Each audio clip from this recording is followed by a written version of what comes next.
Announcement उसकी date की हो चुकी है। हाँ माइक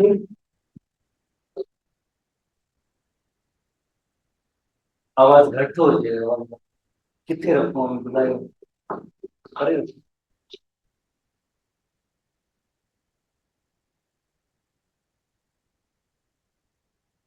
ये घट पे करोगे। घट करना है वध करना वधी करना वधी करे दे। लेफ्ट राइट वट जी।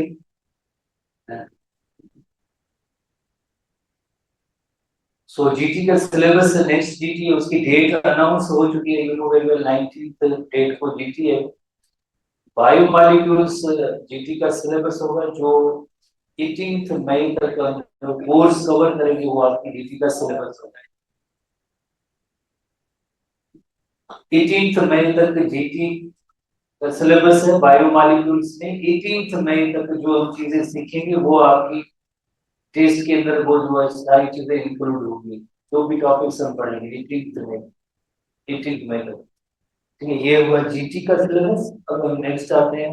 एक वेरी इंपॉर्टेंट पॉइंट जो प्रीवियस क्लास के अंदर हमने सीखी थी उसको जरा नोट करें। कंपेरेटिव चीजों को सीखना पड़ेगा। कौन सी नोटिंग करनी जैसे यू नो वेरी वेल एक डाइसैकेराइड का maltose disaccharide lactose disaccharide and sucrose disaccharide. बहुत ही इंपॉर्टेंट क्वेश्चन। किस पॉइंट ऑफ व्यू से भी इंपॉर्टेंट क्वेश्चन। सबसे पहले यू नो डाइसैकेराइड है तो यकीनन मोनोसैकेराइड से बने होंगे। माल्टोज जो ग्लूकोज का बना हुआ है पर इसके अंदर जो बॉन्ड या लिंकेज होगी जैसे ग्लाइकोसाइडिक बॉन्ड और लिंकेज कहते हैं कौन सी होगी। Alpha 1,4 glycosidic bond. Alpha 1,4 glycosidic bond. Alpha और बीटा के हवाले से आपको याद है अल्फा कार्बन नंबर जैसे 1 के OH ग्रुप अगर बिलो पोजीशन पे होता है तो वो अल्फा है और अबव पोजीशन पे होता है तो वो बीटा होता है। तो ये अल्फा 1,4 कार्बन नंबर 1 और नेक्स्ट जो मोनोसेक्राइड है उसका कार्बन नंबर 4 उसके दरमियान जो बॉन्ड बनता है उसे हम कहते हैं अल्फा 1,4 ग्लाइकोसाइडिक बॉन्ड। भले आप नोट करें बहुत ही इंपॉर्टेंट क्वेश्चन। लैक्टोज के अंदर बीटा 1,4 ग्लाइकोसाइडिक बॉन्ड होगा और lactose you know very well glucose plus galactose is lactose तो उनके दरमियान जो बॉन्ड बनेगा बीटा 1,4 ग्लाइकोसाइडिक बॉन्ड और लिंकेज बनेगा। उसके बाद जैसे सक्रोज है you know very well glucose plus fructose ये दोनों मोनोसेक्राइड है। ग्लूकोज भी मोनोसेक्राइड फ्रक्टोज भी मोनोसेक्राइड। तो उनके दरमियान जो बॉन्ड है alpha 1 beta 2 glycosidic bond or linkage. Alpha 1 beta 2 glycosidic bond or linkage. तो तीन तो ये डाइसैकेराइड है पर ये अमाइलोपेक्टिन कोई डाइसैकेराइड नहीं है। आगे हम पढ़ेंगे पॉलीसेकेराइड की हेडिंग में। जो पॉलीसेकेराइड्स होते हैं उसके अंदर ग्लूकोज मॉलिक्यूल स्ट्रेट चेन की सूरत में होते हैं। स्ट्रेट चेन की सूरत में होते हैं उसे हम कहते हैं अमाइलोज। स्ट्रेट चेन जो होती है ग्लूकोज की वो होती है अमाइलोज होती है। ब्रांच चेन जो होती है ब्रांच चेन का मतलब है उसके अंदर कोई ब्रांच निकलती रहती है कोई कहीं से किसी भी पॉइंट से कोई ब्रांच निकले तो ब्रांच चेन को कहते हैं amylopectin. Branch chain is called amylopectin. Branch chain is called amylopectin. Straight chain of glucose molecule होती है तो उसे हम कहते हैं अमाइलोस और ब्रांच चेन जो होती है उसे हम कहते हैं अमाइलोपेक्टिन। जैसे इधर हमने एग्जांपल दिया है अमाइलोपेक्टिन का तो इसका मतलब है ब्रांच चेन है। तो ब्रांच चेन के दौरान ग्लूकोज के दरमियान कौन सी बॉन्डिंग और लिंकेज होगी। तो जब ये स्ट्रेट चेन जहां तक आपको नजर आ रही है जो जितने भी स्ट्रेट चेन के ग्लूकोज के मॉलिक्यूल्स हैं वो सब अल्फा 1,4 ग्लाइकोसाइडिक बॉन्ड या लिंकेज के जरिए एक दूसरे के साथ अटैच होंगे या बॉन्डेड होंगे। जो इसमें ब्रांच निकलती है जैसे ये ब्रांच निकली है इधर ये ब्रांच निकली है तो इधर होगी अल्फा 1,6 ग्लाइकोसाइडिक बॉन्ड और लिंकेज। इस ब्रांच इस बॉन्डिंग को कहेंगे अल्फा 1,6 ग्लाइकोसाइडिक बॉन्ड और लिंकेज। तो अमाइलोपेक्टिन के अंदर सारे ग्लूकोज ग्लूकोज के यूनिट्स एक दूसरे के साथ अटैच होते हैं। स्ट्रेट होंगे तो अल्फा 1,4 ग्लाइकोसाइडिक बॉन्ड या लिंकेज और उसमें जब ब्रांच निकलती है तो वो होती है alpha 1,6 glycosidic bond linkage. Previous class के अंदर हमने ये भी सीखा था जैसे अगर एक ग्लूकोज है उसका कार्बन नंबर 1 तो दूसरी लाइक मोनोमर के कार्बन नंबर 2 के दरमियान ग्लाइकोसाइडिक बॉन्ड और लिंकेज बन सकता है। इसी तरह से कार्बन नंबर 1 और carbon number 4 next carbon number 1 और कार्बन नंबर 6 के साथ भी जैसे इनके दरमियान ग्लाइकोसाइडिक बॉन्ड या लिंकेज बन सकती है, हमने प्रीवियस क्लास के अंदर पढ़ा था। तो इधर देखें कार्बन नंबर 1 और carbon number 4, carbon number 1 carbon number 4, carbon number 1 और ये कार्बन नंबर 2 है। नेक्स्ट जो ग्लूकोज कोई भी कार्बोहाइड्रेट का मॉलिक्यूल है, इधर कार्बन नंबर 1 और कार्बन नंबर 6 है। तो हमने प्रीवियस क्लास के अंदर हमने पढ़ा था कि कार्बन जो है 1 और 2 के दरमियान, कार्बन 1 और 4 के दरमियान ग्लाइकोसाइडिक बॉन्ड, कार्बन 1 और 6 के दरमियान भी ग्लाइकोसाइडिक बॉन्ड, जिसकी हमने चल रही थी बॉन्डिंग के एग्जाम्पल ये है, जिसमें अमाइलोपेक्टिन कोई डाइसैकेराइड नहीं है, 3 ये एग्जाम्पल जो डाइसैकेराइड के हैं। और ये जो हम आगे पॉलीसैकेराइड की कैटेगरी में पढ़ेंगे, उधर हम सीखेंगे कि अल्फा 1,4 ग्लाइकोसाइडिक बॉन्ड क्या होगी और अल्फा 1,6 ग्लाइकोसाइडिक बॉन्ड क्या होगी। तो इसको जैसे आप लोग जो है बिल्कुल पढ़ते हैं, इंटेलिजेंट भी हैं, सारी चीजें याद भी कर लेते हैं।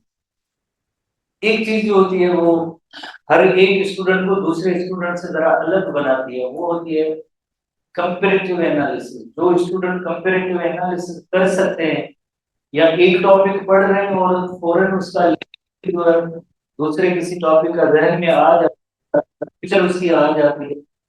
लेकिन हम कि ऐसे स्टूडेंट जरा जो एनालिसिस करते हैं ना, जरा इंटेलिजेंट कहलाते हैं।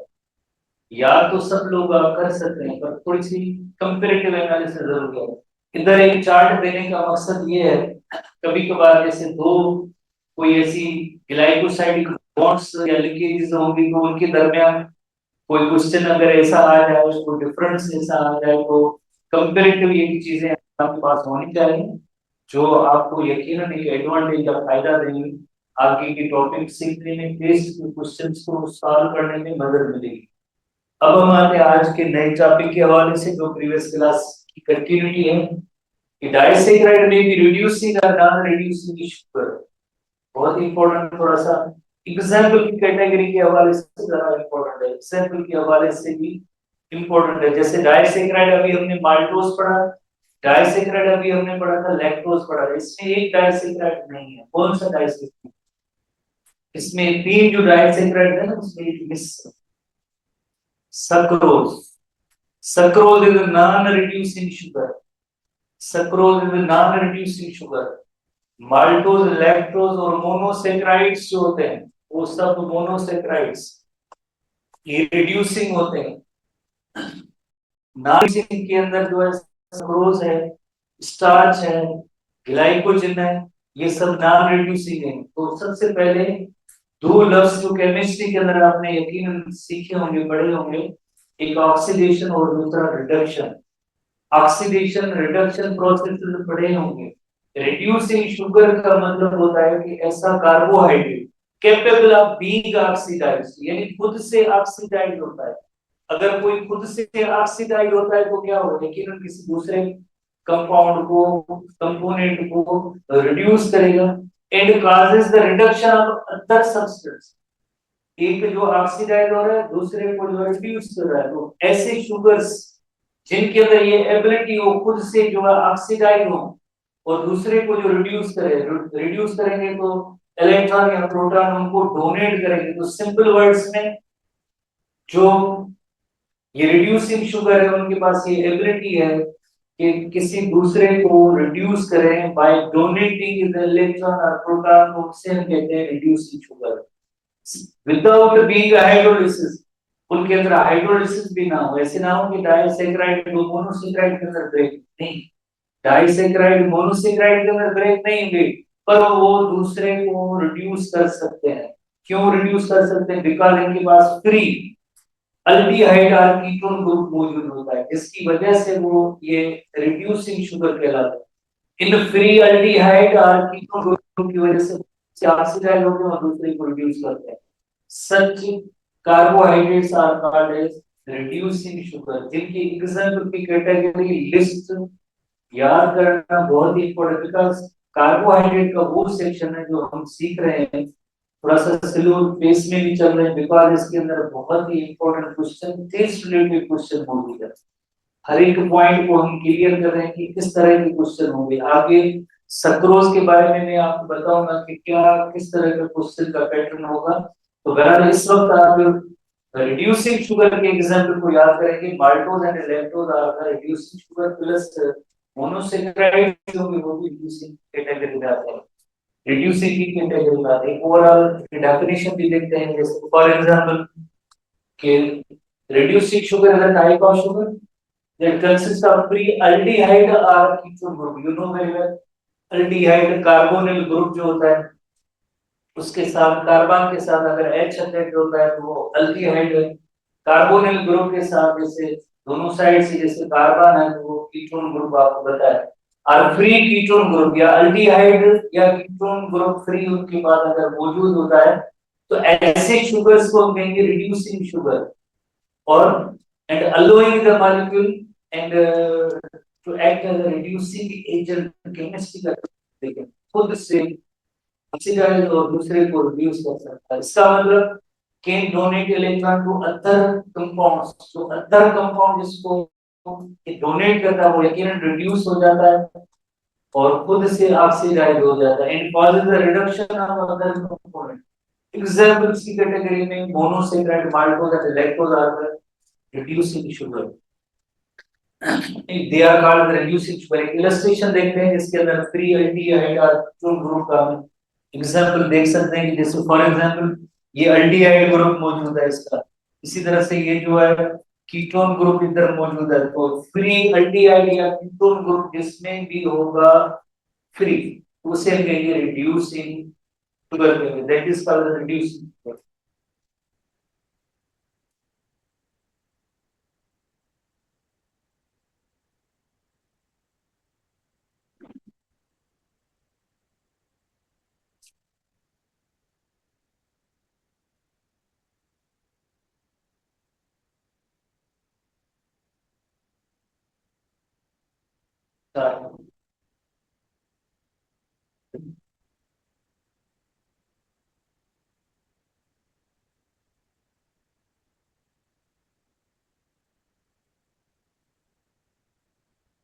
अब हम नॉन रिड्यूसिंग शुगर्स की तरफ आते हैं। Non reducing sugars are carbohydrates which are unable to be oxidised. Compare करें रिड्यूसिंग वो ऑक्सीडाइज हो रहे हैं and do not reduce other substance. Reducing sugar दूसरी किसी सब्सटेंस को क्या करेंगे रिड्यूस करेंगे, ये नहीं करेंगे। क्यों नहीं करेंगे? Why? Due to the absence of free aldehyde और कीटोन ग्रुप। उनके पास फ्री अल्डिहाइड या कीटोन ग्रुप था, इनके पास नहीं है। तो उसके अंदर कैटेगरी के अंदर कौन से components sucrose and raffinose, examples की कैटेगरी याद करना जरूरी है। कौन से रिड्यूसिंग कौन से नॉन रिड्यूसिंग, जो एग्जांपल हमारे बुक में गिवन है उनको आप याद करेंगे। तो देखिए अब इसमें क्या एक्सप्लेन हम करें, जस्ट छोटा सा ही हमारा सिलेबस है और टेस्ट पॉइंट ऑफ व्यू से हम पढ़ रहे हैं तो आपको जस्ट हम क्वेश्चन के फॉर्मेट ही बता सकते हैं कि इसमें कौन से फॉर्मेट आएंगे। तो फॉर्मेट की कैटेगरी के अंदर आप ये जो एग्जांपल्स है ये जरूर याद करेंगे, ऐसे सवाल जो टेस्ट रिलेटेड क्वेश्चन होते हैं। अगेन जिस तरह से नॉन रिड्यूसिंग शुगर के अंदर जो सक्रोज भी आ जाता है, स्टार्च भी आ जाता है, ग्लाइकोजन आ जाता है, जो हमारे एसटीबी बुक के अंदर तो एग्जांपल नहीं है पर starch and glycogen they are also non reducing sugar, ये भी नॉन रिड्यूसिंग शुगर है। एक बहुत ही इंपॉर्टेंट क्वेश्चन है, एक प्रोसेस है जो हमारे बुक के अंदर गिवन है और आगे फोटोसिंथेसिस के हवाले से भी पढ़ेंगे सीखेंगे कि living organism specially plants transport sugar, sugar की transport from source to sink होती है। रिकॉल करें हमने हाइड्रोलिसिस और कंडेंसेशन के दौरान एक पॉइंट सीखी थी, जैसे अगर फॉर एग्जांपल लीव्स जहां पे फोटोसिंथेसिस हो रही है उसका रेट हायर है तो स्टार्च की सूरत में वो रूट्स के अंदर, जब बीट रूट का एग्जांपल लिया था तो लीव्स को हम कह रहे थे सोर्स और इसकी रूट को कह रहे थे सिंक कह रहे थे। हमेशा फूड की शुगर की ट्रांसपोर्टेशन होती है वो सोर्स टू सिंक होती है। इधर कौन सा एग्जांपल है कि सोर्स है लीफ, सिंक जो है वो फ्रूट है फॉर एग्जांपल, जहां पे वो कार्बोहाइड्रेट शुगर जो है वो स्टोर हो रहा है। जितने भी ऐसे जो फ्रूट गिविंग फ्रूट प्रोड्यूसिंग जो प्लांट्स होते हैं उनका फ्रूट जो हम यूज करते हैं उसके अंदर जो वहां लीव्स से जो है ट्रांसपोर्ट होती है वो शुगर आपके फ्रूट के अंदर स्टोर होती है। प्रोसेस क्या कहलाएगा, सोर्स टू सिंक मूवमेंट। अब कार्बोहाइड्रेट कौन सा होगा, कार्बोहाइड्रेट कौन सा होगा, सक्रोज होगा in the form of non reducing sugar. Reducing sugar की सूरत में कार्बोहाइड्रेट इस शुगर की प्लांट के अंदर ट्रांसपोर्टेशन नहीं होगी, रिड्यूसिंग शुगर की सूरत में नहीं होगी। क्यों नहीं होगी, उसके रीजन है, नेचर ने, कुदरत ने ये इस सक्रोज को टास्क दिया है, स्पेशल टास्क दिया है। बिकॉज नॉन रिड्यूसिंग शुगर है, ना तो खुद से ऑक्सीडाइज होंगे, ना किसी को रिड्यूस करेंगे, ना किसी दूसरे केमिकल के साथ इनका कोई रिएक्शन, इंटरमीडिएट भी नहीं बनेगा। तो इस सक्रोज के अंदर जितनी भी एनर्जी होती है वो डायरेक्टली किसी दूसरे पार्ट में जाकर स्टोर होती है, एनर्जी हाई एनर्जी यूज करता है। इस वजह से नॉन रिड्यूसिंग इस प्रॉपर्टी का ये एडवांटेज या फायदा होता है। अगर रिड्यूसिंग होता है तो क्या होता है, जैसे फॉर एग्जाम्पल ग्लूकोज होता है, तो ग्लूकोज दूसरे किसी ग्लूकोज मोनोमर या मोनोसेक्राइड के साथ मिलकर और रिएक्शन कर देगा, या ग्लूकोज की ब्रेकिंग भी हो सकती है, you know very well, glycolysis को एंजाइम मिल जाए तो ब्रेकिंग का अमल भी शुरू हो जाता है। तो अगर इस तरह से रिड्यूसिंग होता तो ये जो ट्रांसपोर्टेशन का अमल है ना वो फेयर या सही नहीं होता है। जैसे अगर छोटा एग्जांपल लें, ट्रक के अंदर कोई जो है ट्रांसपोर्टेशन हो रही है और उसको बंद कर दिया है, या किसी रोप या रस्से में बांध लिया, अगर खुला छोड़ते हैं तो ऐसे स्लो पेस में ट्रक जा रहे हैं, सही अंबल की पे तो लाइन खड़ी है ना वहां से तो करे खड़ी है ना, या वो देखो बदल ना लगे, तालो न लगल हो, स्टिकर न लगल हो, ड्राइवर साहब जो है कि वेराइटी कोई रिकॉर्ड हो आणि nothing it is record non reducing in nature, non reducing in nature, ठीक है। तो reducing there the glycosidic bond are formed, you know very well, थोड़ी देर पहले हमने पढ़ा था कि अल्फा 1 बीटा 2 ग्लाइकोसाइडिक बॉन्ड होती है सक्रोज के अंदर। सक्रोज दो जैसे मोनोसैकराइड्स, कौन कौन से, ग्लूकोज प्लस फ्रक्टोज सक्रोज, तो उनके दरमियान जो बॉन्ड होता है अल्फा 1 बीटा 2, यार उठाई दे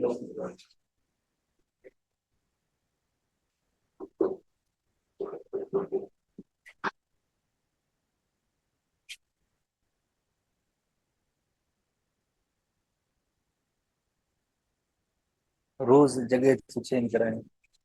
आवाज जो मसलो अलाई चंद शागिर्दनि जी निभाई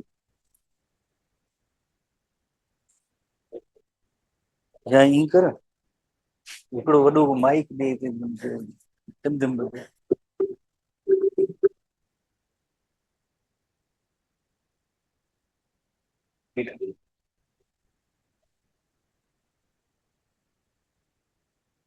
अल्फा 1 बीटा 2 ग्लाइकोसाइडिक बॉन्ड और लिंकेज होता है सक्रोज के दरमियान, and sucrose is sugar which is non reducing, थोड़ी देर पहले हमने पढ़ा है। नॉन रिड्यूसिंग शुगर्स के बारे में सही अभी टेक्निकल असिस्टेंट तव्हां जहिड़ा माण्हू हिते वेठा आहिनि शागिर्दनि लाइ मसइला शागिर्द टेक्निकल माण्हू महिरबानी करे शागिर्दनि जो ख्याल रखो, बस शागिर्दनि खे तकलीफ़ न ॾे।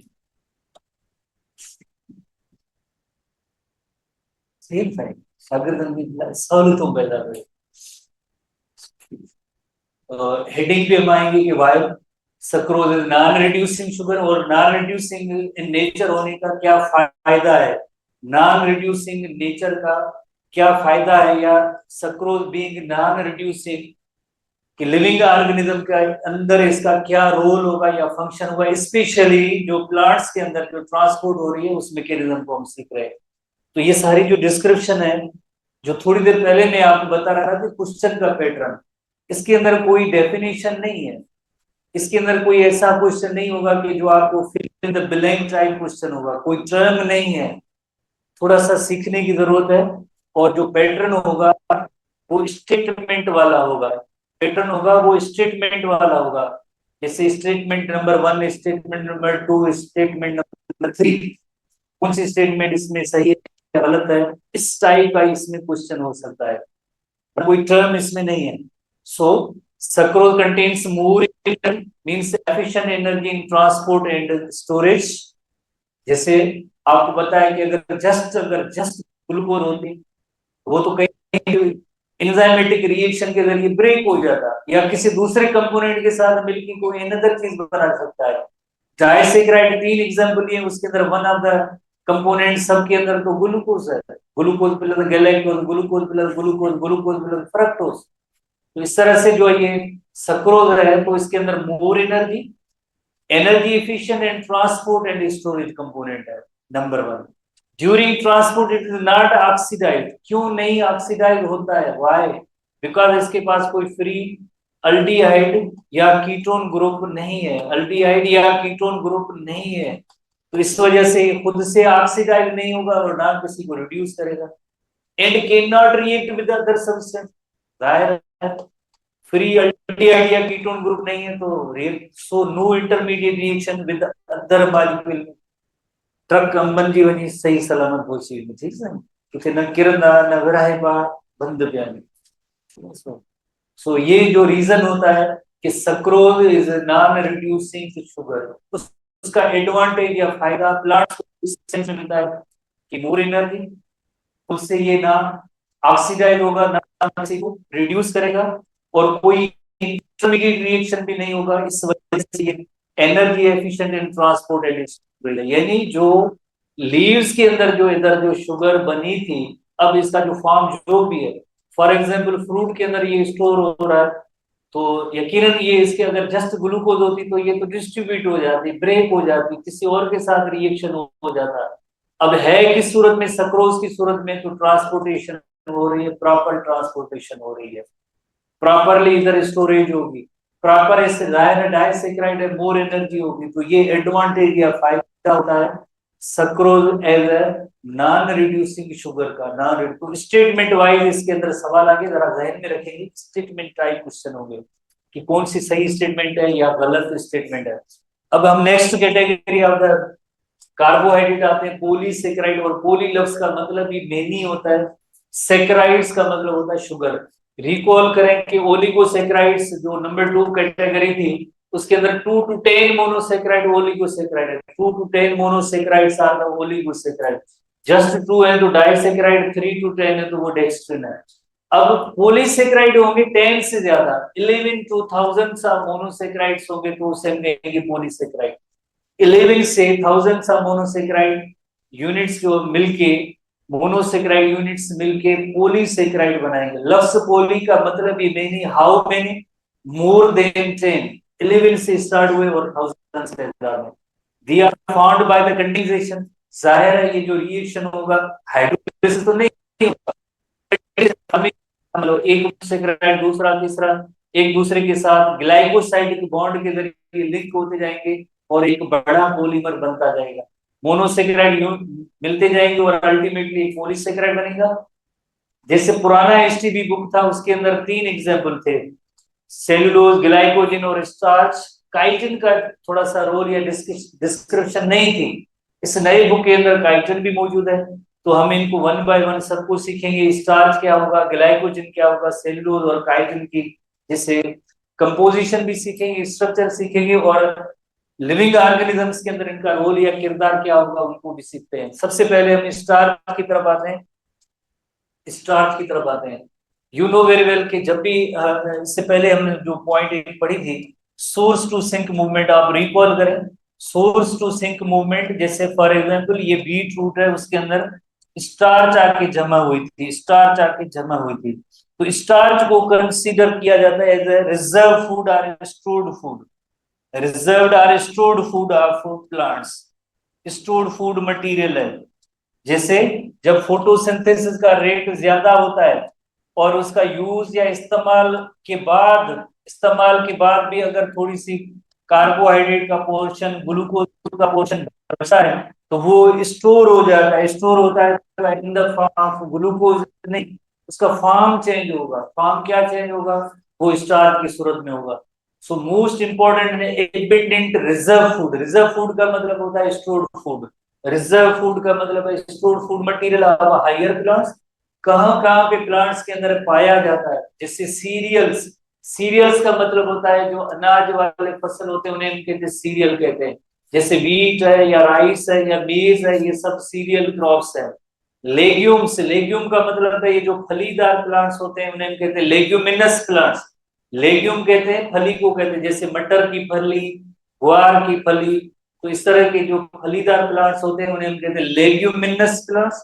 लेग्यूम कहते हैं फली को कहते हैं। इसके अंदर भी जैसे स्टार्च मौजूद होती है। ट्यूबर्स, ट्यूबर्स ऑफ पोटैटो, जैसे पोटैटो जिसको हम खाते हैं, ये अंडरग्राउंड स्टेम होता है, इसे कहते हैं ट्यूबर।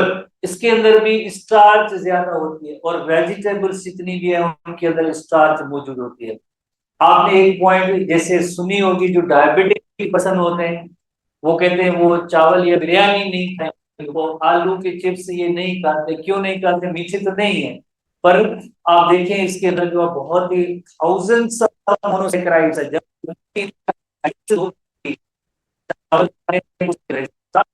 स्टार्च की जब हाइड्रोलिसिस शुगर होगी तो अगेन पोटेटोज की डाइजेशन के अंदर दोबारा से वो मोनोसेक्राइड बनते हैं। तो thousands of monosaccharide they join together and they form जो पॉलीसेक्राइड, उसके अंदर स्टार्च एक एग्जांपल है। Insoluble in hot and cold water, it gives blue colour to iodine test. जैसे फॉर एग्जांपल अगर हम कहें कि ये एक कोई मीडियम है, इसके अंदर हम पता लगाना चाहते हैं कि आइदर इसके अंदर स्टार्च है या नहीं है, इस ये कोई भी मीडियम है, इसके अंदर हमें पता चलना चाहिए कि इधर आइदर स्टार्च है या नहीं, तो उसके लिए होती है आयोडीन टेस्ट होती है। आयोडीन टेस्ट वेरी सिंपल, कि आयोडीन को अगर इसके अंदर कोई भी अगर स्टार्ची मटेरियल हम डालेंगे तो थोड़ी देर के बाद इस मीडियम का जो ये कलर होगा वो ब्लू हो जाएगा।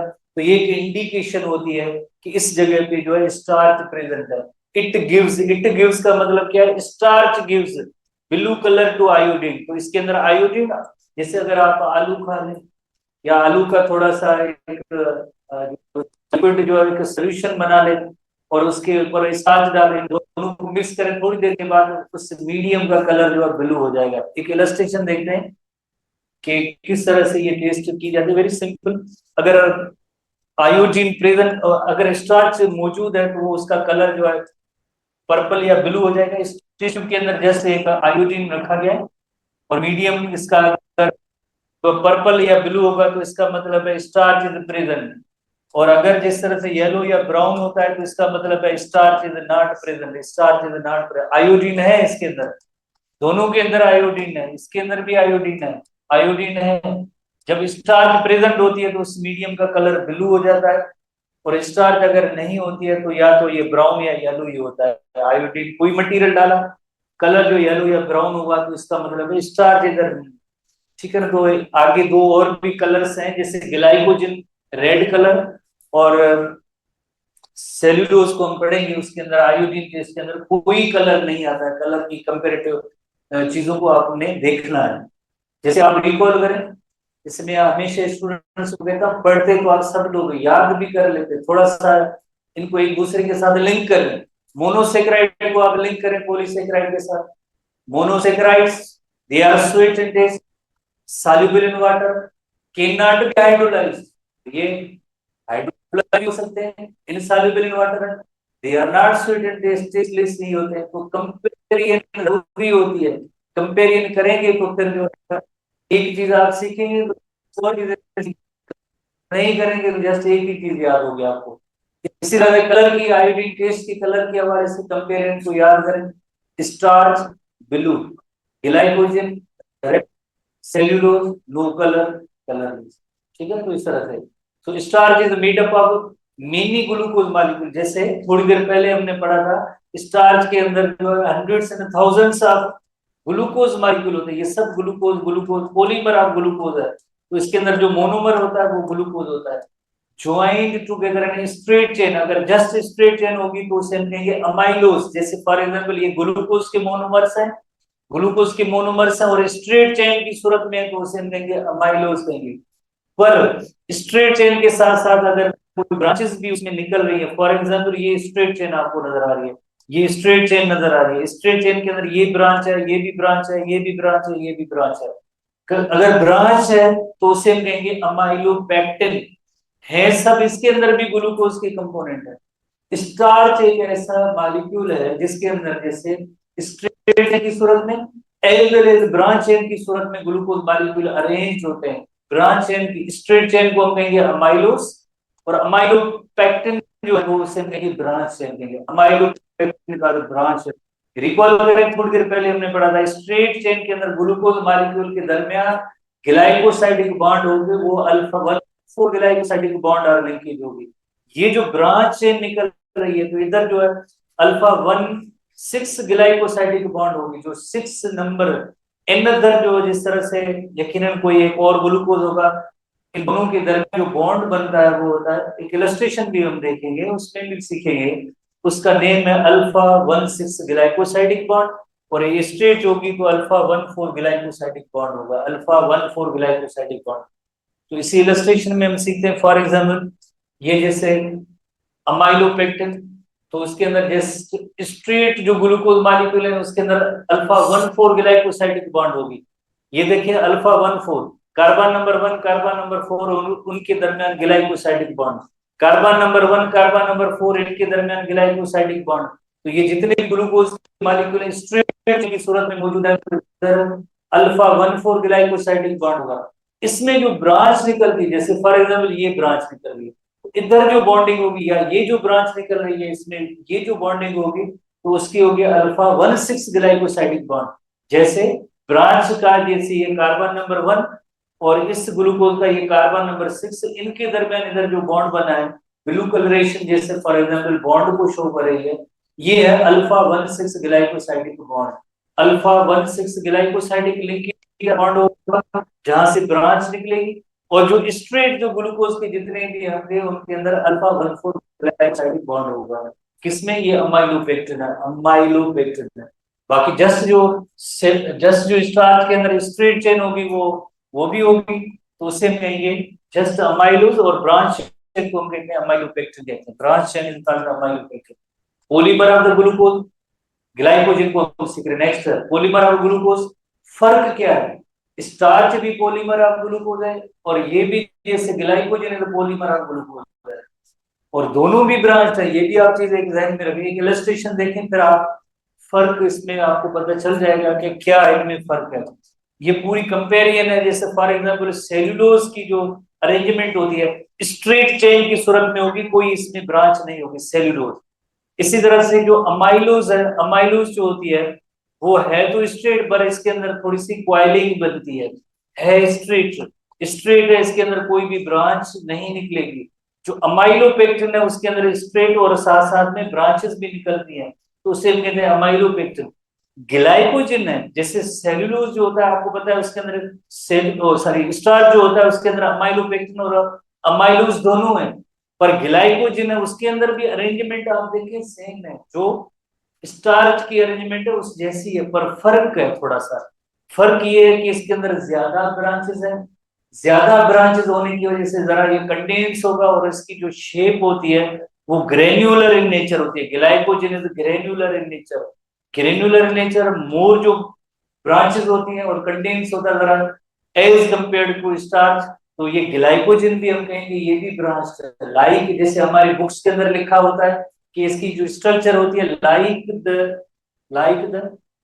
Glycogen is like the starch, starch की तरह है, ग्लाइकोजन स्टार्च की तरह है।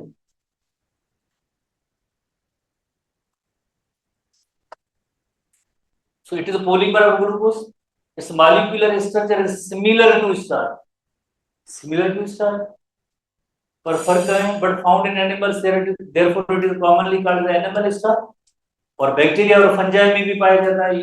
यू नो वेरी वेल, पुराना एसटीपी बुक उसके अंदर भी है और नए में भी ये पॉइंट मौजूद है। Glycogen is present in both bacteria और फंजाई, इनके अंदर भी मौजूद है। आप रिकॉल करें थोड़ा सा, इसको लिंक करें एक सिस्टम के साथ, इंटर क्लास में जो हमने पढ़ा है एंडोक्राइन सिस्टम, उसको लिंक करें। इंसुलिन को रिकॉल करें, इंसुलिन हार्मोन को, ग्लूकोज जब एक्स्ट्रा होती है एक्सेस में होती है तो glucose is converted into glycogen. तो वो ग्लाइकोजन कहाँ पे स्टोर हो रही थी? ग्लाइकोजन स्टोर हो रही थी लिवर और मसल्स के अंदर। टॉपिक जैसे उसको लिंक किया भी करें, लिंक भी किया करें। And it gives red colour with iodine, जैसे blue colour starch, red colour iodine. Iodine test में इसका जो कलर होगा वो रेड होगा।